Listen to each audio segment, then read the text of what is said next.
സാധനം രണ്ടാം ഭാഗത്തിലെ ഇനി വരാൻ പോകുന്ന എപ്പിസോഡ് വിശേഷത്തിലേക്ക് ഏവർക്കും സ്വാഗതം. അങ്ങനെ ധർമ്മനാണെങ്കിൽ അവിടെ നിന്ന് പൈസ എടുത്തെന്നുള്ളൊരു സംശയമുണ്ടെന്ന് ധർമ്മന് തോന്നി. അതുകൊണ്ട് തന്നെ ധർമ്മൻ ഇനി അവിടെ നിൽക്കുന്നില്ല. ഗോമതി സ്റ്റോഴ്സിൽ നിന്ന് കഴിഞ്ഞാൽ ഇനിയും പൈസ മോഷണമാണ് താനാ ചെയ്തതെന്ന് ഉള്ള പേരുദോഷം കേൾക്കുന്നുണ്ട്. ധർമ്മൻ ആ വീട്ടിൽ നിന്ന് ഇറങ്ങാൻ തീരുമാനിക്കുന്നുണ്ട്. അപ്പം ധർമ്മൻ ഇറങ്ങുമെന്ന് ആരും പ്രതീക്ഷിച്ചില്ല. അപ്പം വന്ന് ബാലനോട് പെട്ടിയൊക്കെ ആയിട്ട് വന്ന് പറയുന്നുണ്ട്, ഞങ്ങൾ ഇവിടുന്ന് പോകുക, ഇനി ഈ വീട്ടിൽ നിൽക്കാൻ ഞാൻ താല്പര്യപ്പെടുന്നില്ലെന്ന് പറയുന്നുണ്ട്. അപ്പം ബാലൻ ചോദിക്കുന്നുണ്ട്, അതെന്താ? അതിന് ഞങ്ങളാരും ഒന്നും പറഞ്ഞില്ലല്ലോ, പിന്നെ നീ എന്താ ഇവിടുന്ന് പോകുന്നത്? എന്നെ വിട്ടിട്ട് നിനക്ക് പോകാൻ പറ്റുമെന്നൊക്കെ ചോദിക്കുന്നുണ്ട്. അപ്പം ധർമ്മം പറയുന്നുണ്ട്, ഇനി കോമേഴ്സ് സ്റ്റോഴ്സിൽ എൻ്റെ ആവശ്യമില്ല. ചേച്ചി എന്നെ സംശയിച്ചു, പൈസ ഞാനാണ് എടുത്തതെന്ന്, അവിടുന്ന് കാണാൻ പോയ പൈസ ഞാനാണോ എടുത്തതെന്ന് ഒരു സംശയം ചേച്ചിക്കുണ്ടായി. ഇനി ഞാൻ ആ കടയിൽ തുടരുന്നതിൽ ഒരു കാര്യമില്ലെന്ന് പറയുകയാണ്. അപ്പം ബാലൻ പറയാണ്, നീ എന്തൊക്കെയാണ് ഈ പറയുന്നതെന്ന് ചോദിക്കുകയാണ്. അതെ, എൻ്റെ ഏട്ടന്മാർ പറയുന്ന പോലെ അളിയന് എന്നെ കൊണ്ട് ഒരു ശമ്പളം കൊടുക്കാത്ത ഒരു ജോലിക്കാരനെയാണ് ആവശ്യം. അതുകൊണ്ടാണ് എന്നെ ആ കടയിൽ പിടിച്ചു നിർത്തിയത്. ഇത് കേൾക്കുമ്പോൾ ബാലന് നല്ല സങ്കടമാവുന്നുണ്ട്. ആര്യനും ആനന്ദും അതുപോലെ എല്ലാവരും ഇങ്ങനെ കേട്ടോണ്ടിരിക്കുകയാണ്. അപ്പം നീ എന്താ അങ്ങനെയൊക്കെ പറയുന്ന ധർമ്മ എന്ന് ചോദിക്കുന്നുണ്ട് അളിയനോട്. ഇനി എനിക്ക് സംസാരിക്കാനൊന്നുമില്ല, ഞാൻ ഇവിടെ നിന്ന് ഇറങ്ങിയാണ്, ഞാൻ എൻ്റെ വീട്ടിലേക്ക് പോവുകയാണ്, കൃഷ്ണമംഗലത്തേക്ക് പോവുകയാണെന്ന് പറയുകയാണ്.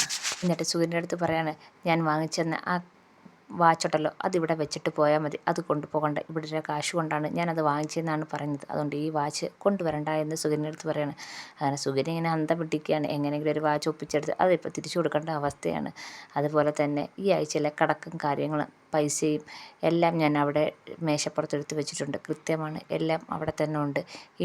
എനിക്കിനി ഗോമതി സ്റ്റോഴ്സിൽ എൻ്റെ ആവശ്യമില്ലെന്ന് പറയാണ്. അപ്പം ബാലൻ പറയാണ്, നീ എന്താ ഈ പറയുന്നതെന്ന് പറയാണ്. അപ്പം കൂടുതലൊന്നും അളിയനോട് സംസാരിക്കാനില്ല എന്നും പറഞ്ഞുകൊണ്ട് അങ്ങ് പോവുകയാണ്. ഗോമതിയാണെങ്കിൽ പുറകെ പോകുന്നതൊന്നുമില്ല.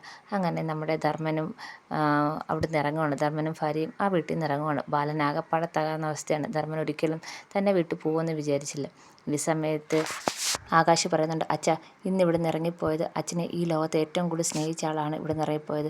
ഇത് നമ്മളങ്ങനെ തമാശയായിട്ട് വിടാൻ പറ്റില്ല. അച്ഛനൊരു കാര്യം ചെയ്യും, അവിടെ ചെന്ന് ചെറിയച്ഛനെ വിളിച്ചുകൊണ്ട് വരാൻ പറയുന്നുണ്ട്.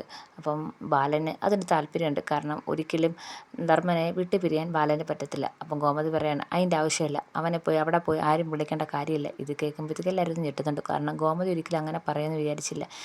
നമ്മൾ ആരും അവനെ കുറ്റപ്പെടുത്തില്ല. അവനാണെങ്കിൽ നമ്മൾ അവനെ കള്ളനാക്കിയെന്നും പറഞ്ഞില്ലേ അവൻ ഇവിടുന്ന് പോയത്. ഇവിടുന്ന് നേരെ നമ്മുടെ ശത്രുക്കളായ കൃഷ്ണമംഗലത്തിലേക്കല്ലേ പോയേക്കുന്നത്. അവിടെ ചെന്ന് എന്തായാലും നമ്മുടെ കുറ്റം പറഞ്ഞാണ് ബാലേട്ടനെ ചെറുതാക്കി കാണും. ഇനി അവിടെ പോയി അവനെ വിളിച്ചുകൊണ്ട് ഇങ്ങോട്ട് വരണ്ട, നമ്മൾ ഒരിക്കലും അവനെ അങ്ങനെ കാണില്ലെന്ന് അവനെപ്പം തോന്നുന്നു അവൻ തിരിച്ച് വരട്ടെന്ന് പറയുകയാണ്. ഇതൊക്കെ കേൾക്കുമ്പോൾ എല്ലാവരും ഞെട്ടുന്നുണ്ട്. ബാലൻ വരെ ഞെട്ടുന്നുണ്ട്. ഗോമതി ഒരിക്കലും അങ്ങനെ പറയുമെന്ന് വിചാരിച്ചില്ല. സാധാരണ ഗോമതി നിന്ന് കരയുകയാണ് ചെയ്യുന്നത്. ഈ സമയത്ത് കൃഷ്ണമംഗലത്താണെങ്കിൽ ഇവർ രണ്ടുപേരും കൂടെ ചെല്ലുന്നുണ്ട്. എല്ലാവരും ഞെട്ടുന്നുണ്ട്. അച്യുതൻ വന്ന് ചോദിക്കുന്നുണ്ട്, എന്താടാ നീ എന്താ ഇങ്ങോട്ട് വന്നേ, എന്ത് പറ്റിയെന്ന് പറയാണ്. ഭയങ്കര സങ്കടത്തോടെ നിൽക്കുകയാണ്. ഞാൻ ഇനി തിരിച്ചു പോകുന്നില്ല ഏട്ടാ, ഇവിടെ തന്നെ നിൽക്കാനാണ് തീരുമാനം. നിങ്ങളൊക്കെ പറഞ്ഞതാ ശരി, ആ ബാലനെ ഒരു പൈസ കൊടുക്കാത്ത കൂലി കൊടുക്കാത്തൊരു ജോലിക്കാരനെയാണ് ആവശ്യം. അതെന്താണ് നീ ഇപ്പം ഇങ്ങനെ പറഞ്ഞതെന്നൊക്കെ ചോദിക്കുന്നുണ്ട് അച്യുതൻ. അത് അവിടെ നിന്ന് 50,000 രൂപ കാണാതെ പോയി, അത് ഞാനാ എടുത്തതെന്നാണ് അവർ പറയുന്നത്. നിന്നെ കള്ളനാക്കിയോ എന്ന് ചോദിക്കുകയാണ്. എന്നെ കള്ളനാക്കി, ഇനി ഞാൻ ആ ബാലൻ്റെ അടുത്തേക്ക് ഒരു പോക്കും ഇല്ലെന്നും പറഞ്ഞുകൊണ്ട് വാശി പിടിച്ചിരിക്കുകയാണ്. അപ്പോൾ നമ്മുടെ അനുശ്രീ വന്നിട്ട് ചോദിക്കുകയാണ്, എന്താ ചിറ്റപ്പ ഇങ്ങനെ പറയുന്നത്, അവിടുന്ന് പോരുമോ ചിറ്റപ്പ, അങ്ങനെയൊന്നും പറയല്ലേ എന്ന് പറയാണ്. എനിക്ക് മതിയായി മോളെ, ഇനി ഞാൻ അങ്ങോട്ട് പോകത്തില്ല, ഞാൻ അവിടത്തേക്ക് ഒരു ബന്ധവുമില്ല, ഇനി ആ വീട്ടിലേക്ക് ഞാനില്ല എന്ന് പറയാണ്. ഇതൊക്കെ കണ്ട് സുകന്യ ഇങ്ങനെ അന്തം വിട്ടിരിക്കുകയാണ്.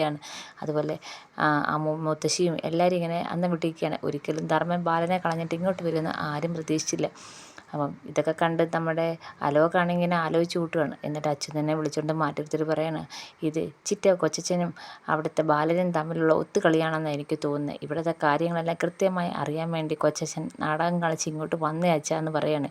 ഇത് കേൾക്കുമ്പോൾ അച്യുതന് ശരിയാണെന്ന് തോന്നുന്നു. കാരണം ധർമ്മൻ അങ്ങനെ വരാറില്ല ബാലനെ വിട്ട്. അപ്പം അവർ രണ്ടുപേരും കൂടെ ഒത്തുകളിയാണെന്ന് അച്യുതനും തോന്നുന്നുണ്ട്.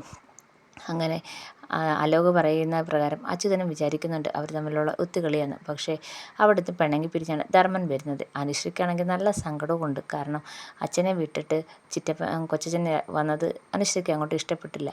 അപ്പം ഇതിൻ്റെയൊക്കെ പിന്നിൽ ആരാന്ന് കണ്ടുപിടിക്കണമെന്ന് അവിടെ ദേവമംഗലത്തിലുള്ളവർ വിചാരിക്കുകയാണ്. അപ്പം ആനന്ദിനാണെങ്കിൽ ഒന്നാമത് ദേവിയെ സംശയമുണ്ട്. ദേവി എന്നാ കടയിലേക്ക് പോകാൻ തുടങ്ങി അന്ന് തൊട്ട് പ്രശ്നമാണെന്നും പറഞ്ഞ് ദേവിയെ കുറ്റം പറഞ്ഞുകൊണ്ടിരിക്കുകയാണ് ആനന്ദ്. ആ കാര്യം തന്നെ വീട്ടിലെല്ലായിടത്തും പറയുന്നുണ്ട്. ഞാൻ അന്നേ പറഞ്ഞില്ലേ ദേവിയെ അങ്ങോട്ട് വിടേണ്ടെന്ന്, കണക്കും കാര്യങ്ങളും കൃത്യമായി അറിഞ്ഞുകൂടാത്ത ഈ ദേവിയെ പിടിച്ച് അങ്ങോട്ട് കൊണ്ടുപോകേണ്ട വല്ല കാര്യമുണ്ട്. അതുകൊണ്ടല്ലേ ഈ പ്രശ്നങ്ങൾ ഇത്രയും നാൾ കോമേഴ്സ് ചോദിച്ച് ഒരു പ്രശ്നമില്ലായിരുന്നു. ഇവളെന്ന് ആ കടയിൽ കയറി അന്ന് തൊട്ട് പ്രശ്നങ്ങളാണെന്ന് ആനന്ദ് പറയാണ്. ഇത് കേൾക്കുമ്പോഴത്തേക്ക് നമ്മുടെ മീനാക്ഷിയും ഇത്രയൊക്കെ ചോദിക്കുന്നുണ്ട്, എന്താ അനന്തട്ടെ ഇങ്ങനെയൊക്കെ പറയുന്നത്, ദേവിയെടുത്ത് ഇങ്ങനെ കുറ്റം പറയാൻ പാടുണ്ടോ? അല്ല ഞാൻ പറഞ്ഞ ശരിയല്ലേ, അതിനു മുമ്പ് എന്തെങ്കിലും പ്രശ്നമുണ്ടോ? ഇപ്പം 2 കാര്യമായി. ആദ്യം ഒരു 2000 രൂപ കാണാതായി. ഇപ്പം നമ്മുടെ മാമൻ ഇവിടുന്ന് പോയി. അത് നമുക്ക് ചെറുതായിട്ട് കാണാൻ പറ്റത്തില്ലെന്ന് പറയാണ്. അപ്പോൾ ബാലൻ പറയാണ്, നീ പറയുന്ന കാര്യങ്ങൾ ശരി തന്നെ, പക്ഷേ ദേവിയെ കുറ്റം പറയാൻ ഞാൻ തയ്യാറല്ല. ദേവി വന്നവരം തൊട്ട് കച്ചവടം നന്നായിട്ട് നടന്നതേ ഉള്ളൂ. അതുകൊണ്ട് ദേവിയെ കുറ്റം പറയാൻ പറ്റില്ല. പക്ഷേ ആ പൈസ എവിടെ പോയി അത് കണ്ടുപിടിച്ചേ പറ്റൂ. അപ്പം ദേവിയെടുത്ത് ചോദിക്കുന്നുണ്ട്, ആരൊക്കെയാണ് ഇന്ന് വന്നതെന്ന് മോക്കറിയാവോ എന്ന് ചോദിക്കുന്നുണ്ട്. അപ്പം എനിക്കറിയാവുന്നവരെ ഒക്കെ ഞാൻ പറയാം ബാലച്ചാന്നൊക്കെ പറയുന്നുണ്ട്. ആരെങ്കിലും മോക്ക് സംശയം ഉണ്ടോ എന്നൊക്കെ ചോദിക്കുന്നുണ്ട്. അപ്പോൾ ആനന്ദ് മനസ്സിലായിരിക്കുകയാണ്, ഇവള് തന്നെ ആയിരിക്കും കട്ടത്, വേറെ ആര് കേൾക്കാൻ, ആ കള്ള കുടുംബത്തിൽ നിന്ന് വന്നതല്ലേ, ഇവള് തന്നെ ആയിരിക്കും കട്ടയെന്ന് ഇങ്ങനെ പറയുകയാണ്. എന്തായാലും ബാലൻ ഉറച്ച് തീരുമാനിക്കുന്നുണ്ട്, ഇത് ചെയ്തത് ആരായാലും കണ്ടുപിടിക്കുമെന്നുള്ളൊരു തീരുമാനം ബാലൻ എടുക്കുന്നുണ്ട്.